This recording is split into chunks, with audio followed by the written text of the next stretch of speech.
Hello everyone, welcome you all. आज के नई वीडियो में आपका स्वागत है। सिविल इंजीनियरिंग मिक्स सब्जेक्ट की सीरीज चल रही है जिसमें आपके सभी सब्जेक्ट्स मिक्स रहेंगे। स्टेट एग्ज़ाम्स जितने भी हुए हैं सभी स्टेट्स में उनकी प्रीवियस ईयर्स के पेपर्स को एनालिसिस किया है, उसके बेसिस पे नोट्स को प्रिपेयर किया है। शॉर्ट नोट्स हैं, बहुत ही क्विक रिवीजन आप कर सकते हैं यहाँ से। इम्पॉर्टेंट नोट्स हैं, पॉइंट टू पॉइंट नोट्स हैं, फार्मूलेज, टर्मिनोलॉजी, डेफिनेशंस, सब कुछ यहाँ आपको मिलेगा। फार्मूलेज के बेसिस पे आप क्वेश्चंस को भी सॉल्व कर पाएंगे। मोस्ट इंपॉर्टेंट फार्मूलेज हैं, क्विक रिवीजन आप कर सकते हैं यहाँ से। 100% आपको हेल्प होगी। सो गाइस, आज के वीडियो को यहीं पे स्टार्ट करते हैं। प्लीज़ लाइक भी करते जाइएगा आप लोग। लाइक एंड सब्सक्राइब करना मत भूलें, जिससे कि आपको आगे के वीडियोस की नोटिफिकेशंस मिल पाएँ। सो स्टार्ट करते हैं।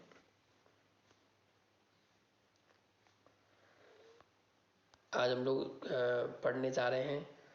यहाँ पर देख रहे हो, सबसे पहला जो क्वेश्चन आपका आ गया है, limiting moment of inertia, moment of resistance. MOR का मतलब होता है मोमेंट ऑफ रेजिस्टेंस।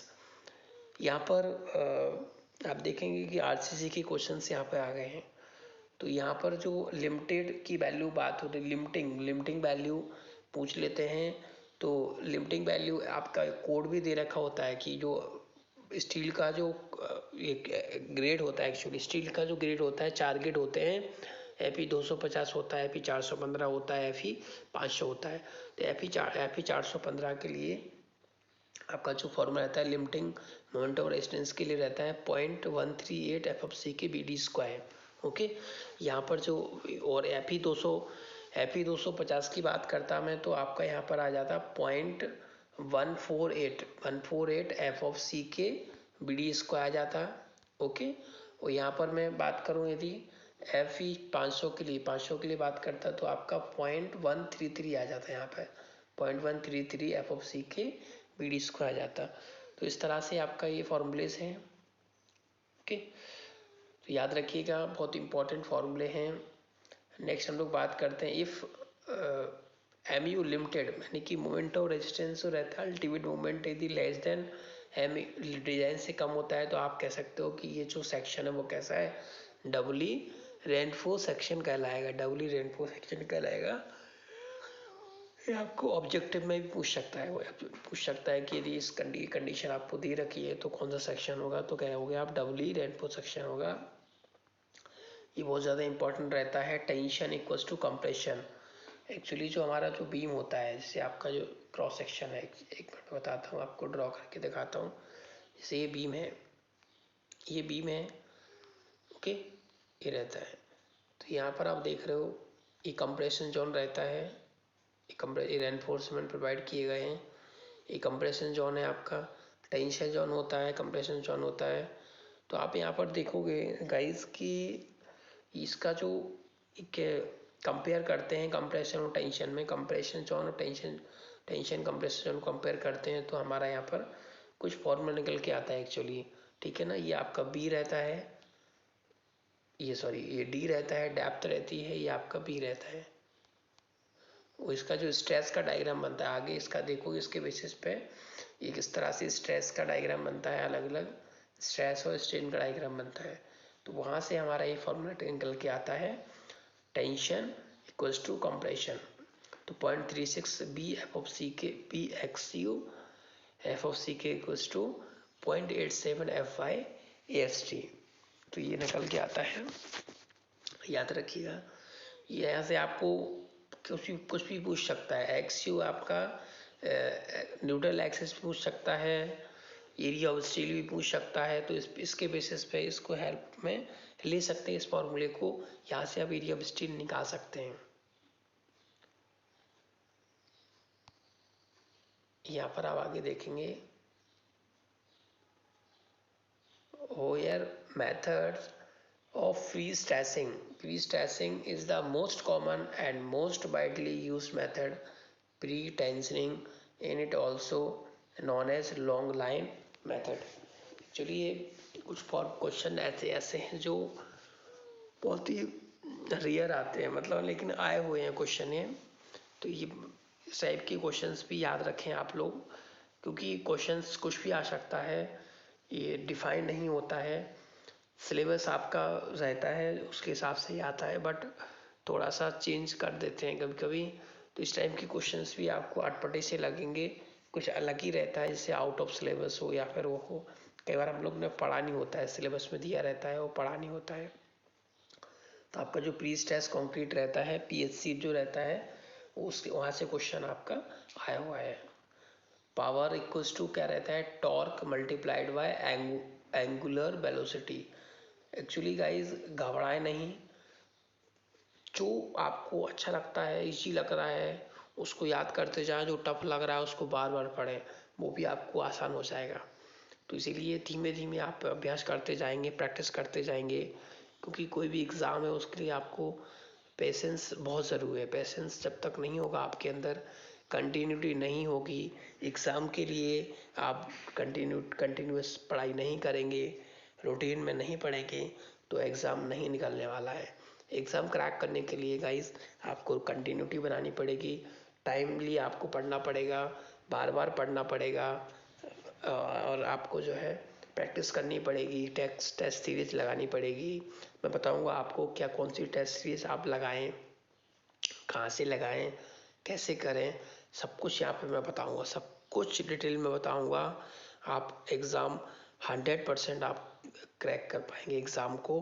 मैं आपको हर एक चीज़ की स्ट्रेटेजी यहाँ पर डिस्कस करूँगा। अभी हम लोग लेक्चर को आगे बढ़ाते हैं, फिर एक आपको एक वीडियो अलग से बनाएंगे, उसके लिए हम बताएंगे। पावर निकालने के लिए फॉर्मूला जो रहता है आपका, टॉर्क और एंगुलर वेलोसिटी, यहाँ पर आप P बराबर देख रहे हो T इंटू डब्ल्यू। ये डब्ल्यू इक्वल्स टू यहाँ पर रहता है, जो एंगुलर वेलोसिटी रहती है वो 2πn/60 होता है। पावर यहाँ से निकाल सकते हैं आप, पावर इक्वल्स टू रहता है 2πnt/60। ओके, तो ये फॉर्मूले याद रखिएगा, मोस्ट इंपॉर्टेंट फॉर्मूले हैं।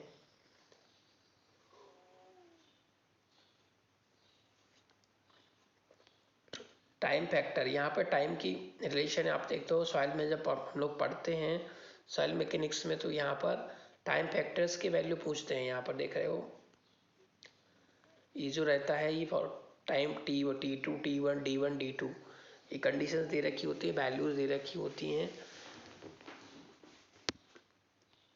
ये आपका टाइम फैक्टर की फॉर्मूला रहता है CV इंटू T/D²।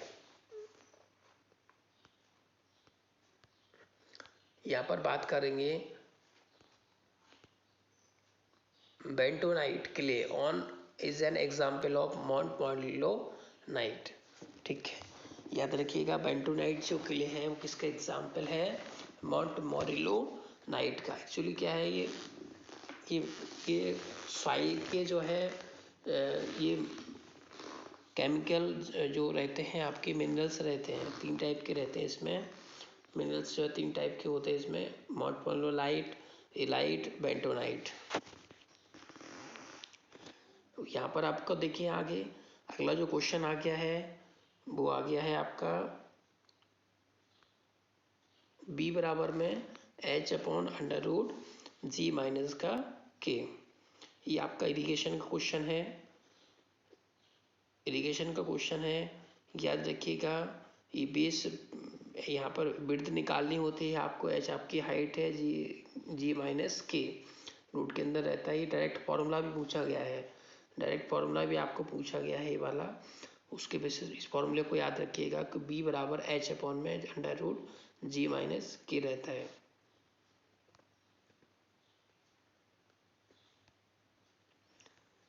आगे है Taylor's stability number. Taylor's stability number curves are used for the analysis of stability of slopes. The angle of shearing resistance used in the chart is the mobilized angle. Okay, याद रखिएगा।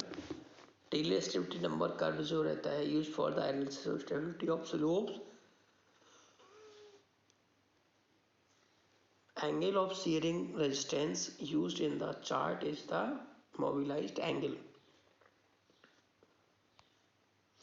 Negative skin friction, negative skin friction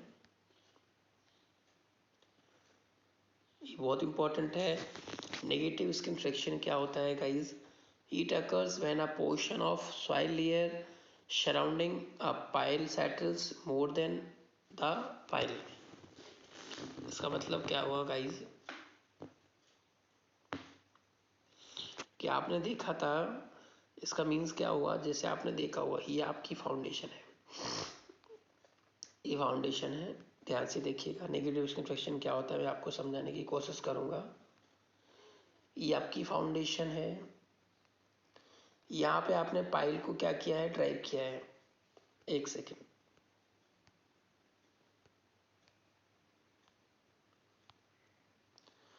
ये आपकी, एक second,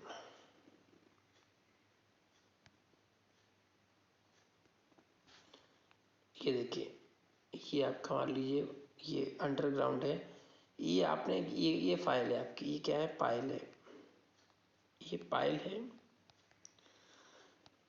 आपने देखा guys कि pile तो downward direction में जाने की कोशिश करेगी, कहाँ करेगी, डाउनवर्ड डायरेक्शन, नीचे की जाएगी, क्योंकि इसके ऊपर लोड आ रहा है, इसके ऊपर लोड आ रहा है, तो इस कारण से ये क्या करेगी, डाउनवर्ड डायरेक्शन में जाने की कोशिश करेगी। ओके, तो यहाँ पर आप देखेंगे, और जो सॉइल है, नीचे जो सॉइल फिल है, नीचे जो सॉइल है, सॉइल यानी कि मिट्टी जो है, वो क्या करेगी, अपवर्ड डायरेक्शन में इसको रजिस्ट करने की कोशिश करेगी, अपवर्ड डायरेक्शन में रजिस्ट करेगी सॉइल, और पाइल क्या है, अंदर जाने की कोशिश करेगी। ओके, लोडिंग की वजह से। तो आपने देखा होगा गाइस कि ये जो सॉइल है, ये जो सॉइल है, सॉइल क्या करेगी, आपको रजिस्ट करेगी नीचे से, आपका इस पाइल को रोकने की कोशिश करेगी, वो पाइल जो है डाउनवर्ड डायरेक्शन में अंदर जाने की कोशिश करेगी। तो इनके बीच में आप देखोगे गाइस कि वो क्या कहना चाह रहा है कि जो सेटलमेंट है, एक्चुअली जो सेटलमेंट है सॉइल का, समझ रहे हो ना, ये जो पाइल हम लोग पाइल जो है, इसको हम क्या कर रहे हैं, इंसर्ट कर रहे हैं, पाइल को इंसर्ट कर रहे हैं, तो सॉइल क्या करेगी, रजिस्ट करेगी, पाइल की लोड को रजिस्ट करेगी सॉइल। जब जब गाइस जब पाइल जो है ज़्यादा ड्राइव हो जाती है, सॉइल की परमिशन क्या है, सॉइल परमिट करती है कि आपका जो है ये एक लिमिट तक ही जो है ड्राइव हो, लिमिट तक ही जो है इंसर्ट हो, ठीक है ना। जब ये मोर देन, यानी कि वो क्या कह रहा है, मोर देन सेटल हो जाती है पाइल आपकी, ठीक है ना, यहाँ तक सेटल होना था पाइल को, पाइल आपकी क्या होगी, ज़्यादा सेटल हो गई अंदर तक, तो वो जो कंडीशन है आपकी, वो जो उसको उसको क्या बोलेंगे, negative skin friction, negative skin friction. Okay, एक परमिशन से ज़्यादा सेटल होना, मोर देन सेटल होना, पाइल का कहलाता है negative skin friction, negative skin friction, याद रखिएगा, मोस्ट इंपॉर्टेंट है, यही वो कह रहा है। देखो क्या कह रहा है, देखो यहाँ पर नेगेटिव स्किन फ्रिक्शन अगर करता है when the portion of soil layer surrounding a pile, आप देख रहे हो यहाँ पर कि जो पाइल है आपकी, portion of soil layer surrounding a pile settles more than pile, ठीक है ना, ये जो सॉइल है आपकी वो क्या हो जाती है, ज़्यादा सेटल हो जाती है, सॉइल क्या हो जाती है, ज़्यादा सेटल हो जाती है, उसकी वजह से पाइल और आपके नीचे इंसर्ट हो जाती है, उसकी वजह से हमें जो एरर मिलता है देखने को, उसको वो कहलाता है negative skin friction, negative skin friction.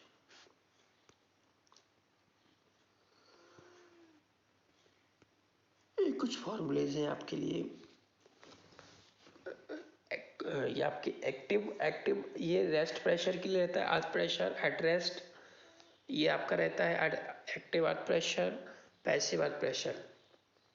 के नॉट बहुत बार फॉर्मूले से पूछे गए हैं, डायरेक्ट क्वेश्चन आते हैं इसके ऊपर, न्यूमेरिकल प्रॉब्लम सॉल्व करने को आते हैं। के नॉट इक्वल्स टू 1-sin⁵, ये आपका के इक्वल्स टू 1-sin⁵ के P equals to 1+sin⁵ 1-k sin⁵, important फॉर्मूले हैं। The ultimate load can not be clearly recognised in case of punching shear failure, in case of punching shear failure. याद रखिएगा guys, बहुत important है, ultimate load cannot be clearly recognized in case of punching shear failure. Punching shear failure बहुत ही ज़्यादा important है student, most important है। Punching shear failure याद रखिएगा। The preventive ASCU treatments for timber is given against termite attack.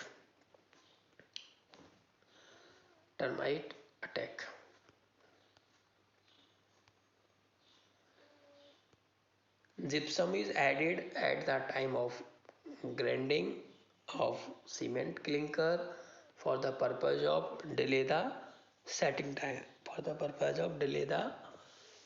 time.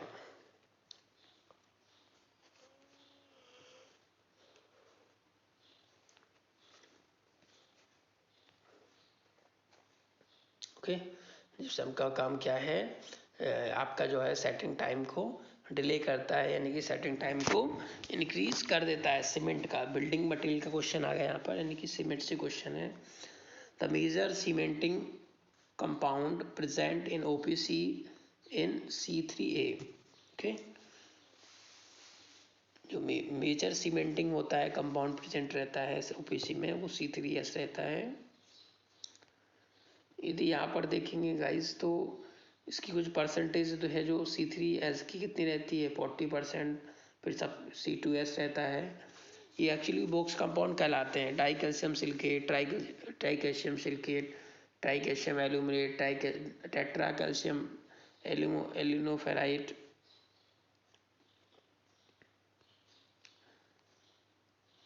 Linseed oil क्या होता है? Linseed oil in paint used for vehicles में यूज करते हैं, लिंसीड ऑयल यूज करते हैं। Linseed oil is a common carrier used in oil paint. ये आपका बेंडिंग इक्वेशन है, स्ट्रेंथ ऑफ मटेरियल से क्वेश्चन है।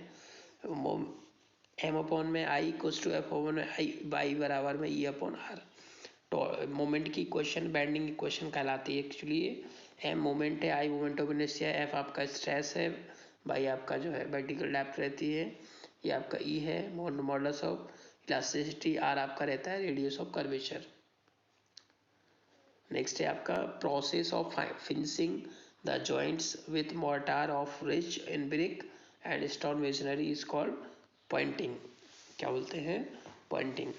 जो फिनिशिंग होती है आपने देखा होगा, जो हमारे जॉइंट्स रहते हैं बीच में फिल करते हैं मटेरियल को, जॉइंट्स में जो दीवार बनाते हैं ना, तो दीवार में आप देखते हो कि स्टोन्स और ब्रिक्स यूज़ करते हैं, उनके बीच में जो गैप रहता है, कुछ जो है क्रैक्स गैप वगैरह रहता है जॉइंट्स के बीच में, उनको फिल करते हैं, उसको फिनिशिंग फिल करते हैं। उस फिल करके जो प्रोसेस जो है वो फिनिश करते हैं, उस प्रोसेस को फिनिशिंग ऑफ प्रोसेस क्या कहलाती है आपकी? पॉइंटिंग। ओके, जैसे आपने देखा होगा कारीगर लोग होते हैं जो कन्नी से, उनके पास टॉवेल जो रहती है, उससे जो है पूरा मटेरियल को, मोर्टार को, उसकी दरार वगैरह जो है फिल अप करते हैं बीच बीच में, जिससे कि वो पूरा तरीके से जो है फिनिशिंग उसकी अच्छी आ जाए, क्लैरिटी आ जाए।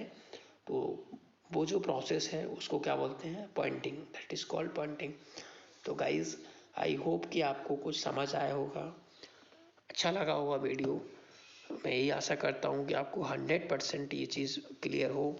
आप बार बार देखेंगे, बार बार पढ़ेंगे, कुछ बुक से भी आप लोग पढ़ सकते हैं, कुछ कैलकुलेशन न्यूमेरिकल्स प्रॉब्लम सॉल्व कर सकते हैं। तो आप करिए, ज़्यादा से ज़्यादा मेहनत करिए। ऑब्वियस सी बात है 100% एग्ज़ाम निकलेगा। आप यदि मेहनत करोगे तो एग्ज़ाम निकलेगा, एग्ज़ाम क्रैक होगा। सो गाइज जय हिंद। आज के लिए इतना ही। Thank you.